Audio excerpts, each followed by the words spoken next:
My wife gave me this hat. I know it's not typical in an academic profession to wear a baseball hat, but it says Trent, not the Toronto Blue Jays. Mr. Chancellor, Mr. President, members of the faculty, graduating students, and your families. I must say at the outset that I was quite impressed with the citation that was read so ably. It was really quite consistent with the one I prepared for him in the office in Brampton. And so I do thank you for reading it the way it was written. And Mr. President, I have to say to you, sir, we were talking on the phone a few days ago, and you were concerned about filling the shoes of your predecessor. Well, I knew your predecessor. She wore fairly small shoes, and I'm looking at yours, sir. You'll have no trouble filling the shoes.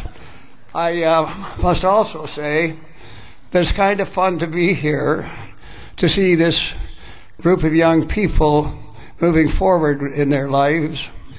When I think of what's happening in the Middle East, when I think what is happening in the Gulf of Mexico, when I think of what is happening in so many places in the world, do we really understand how fortunate we are as Canadians to be at an event of this kind on this occasion?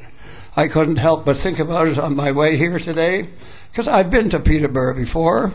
I came on occasion with the Brampton Excelsiors. We defeated the Peterborough team without any hesitation whatsoever at field lacrosse. No, it wasn't. It was box lacrosse. And so I felt very much at home. I did prepare a lengthy speech. I was asked by the university, would you please provide us with the text? So I have the text here. Now listen, scholars, would you prefer I sit down so you can get your degrees, or do you want me to go on for a couple of hours? Because I'm inclined to do so. I know I'll take pity on all the rest of you because it's kind of warm. But I do want to say to you, Mr. Chancellor, and I say this most sincerely, you add a dignity and respect to the position of Chancellor at this university, and I'm one of those Ontarians and Canadians that appreciate what you have done, and this university is fortunate to have you. I also would say to your president,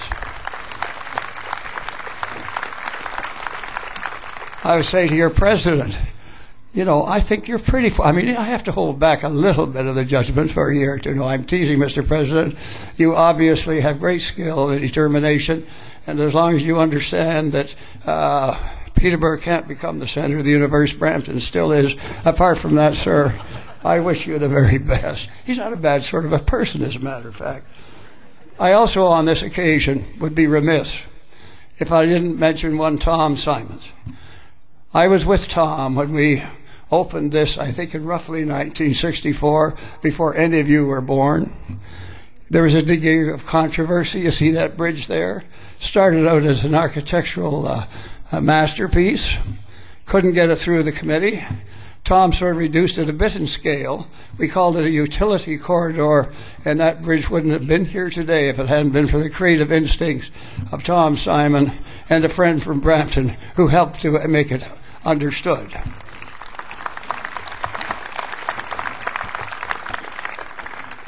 I wish Peter Adams were here. He got his degree.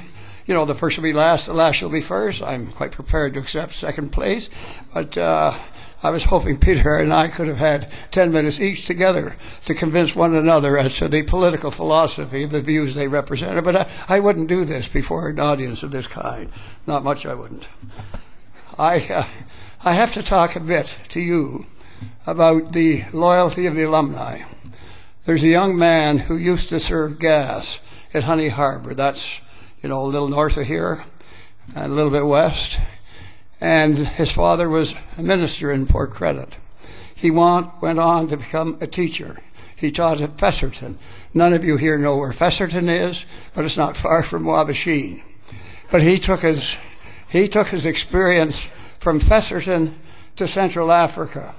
He developed a relationship between his school and the school in Africa, the young people there, which could be an example for so many others. He was totally committed to his profession. He believed in it. He had one slight flaw. He never voted for me. But he was one of the great individuals as a teacher that stood for the many things that you, in your way, will represent. I know a bit about education. When I became education minister, the first question I got from the press was, "Where did you teach?" I said, "Grace United Church, taught Sunday school." In those days, that was almost relevant. But I have to say that there's a lady in the front row here. She's wearing a hat that I don't understand. Wave the hat, Kath. Yes, there she is. She taught school in Berkeley and Oakland, California. I have 2 daughters who teach in the great region of Peel. I have another daughter who teaches in New York Center. I want to say this as an aside. Don't ignore me today or Brampton, because the Peel board is still hiring. Now that's just a little advice that I would pass on to you.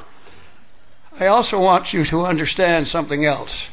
The day we passed the legislation that said very simply a kindergarten teacher was as relevant as a grade 13 in those days teacher, I think we saw a new approach to education in this province. I think there is a growing understanding. And I've said this on other occasions, Mr. President, show me a good doctor and I'll show you a good kindergarten teacher. Show me people who have been successful and they can trace it back to the teachers and the education they received. And Mr. President, now that I'm waxing so eloquent and you're saying to me quietly to yourself, well, soon will he sit down? Listen, I'm just getting warmed up. I mean, I haven't had this much fun in a long time. I have to say to you very simply, Mr. President, you have a responsibility, as do your other university colleagues and college presidents, to understand what's happening in the world community. You have to understand the pace of change. You have to understand what's going on in China and India and how they are educating on a percentage basis an increasing number of the young people. I won't be around to see it, but the day will come when this continent will be competing very directly with the educational programs of those countries and others. So, Mr. President, I don't want to upset you, but you do have an obligation to make sure that they never catch up. The other thing I must emphasize is that early childhood education, I don't want to get into a debate with anybody, but we have 12 grandchildren. Was that the last number, Kathy? Yeah, 12. No more expected. So I have seen them from the very early age. We have one who's just finished the university degree, now a degree in Scientology, Neil, in naturopathic medicine. I'm teasing you. And another one that's starting her tenure as a student of the law. I have to say to you this. I'm one of those who, with Fraser Mustard and others, have a real understanding of the need to bring education to an increasingly, shall we say, lower age. I know the disruption in family, but the reality is a youngster starts to be educated the day you as parents let them turn on the TV set. And that is not education, it's a passive experience.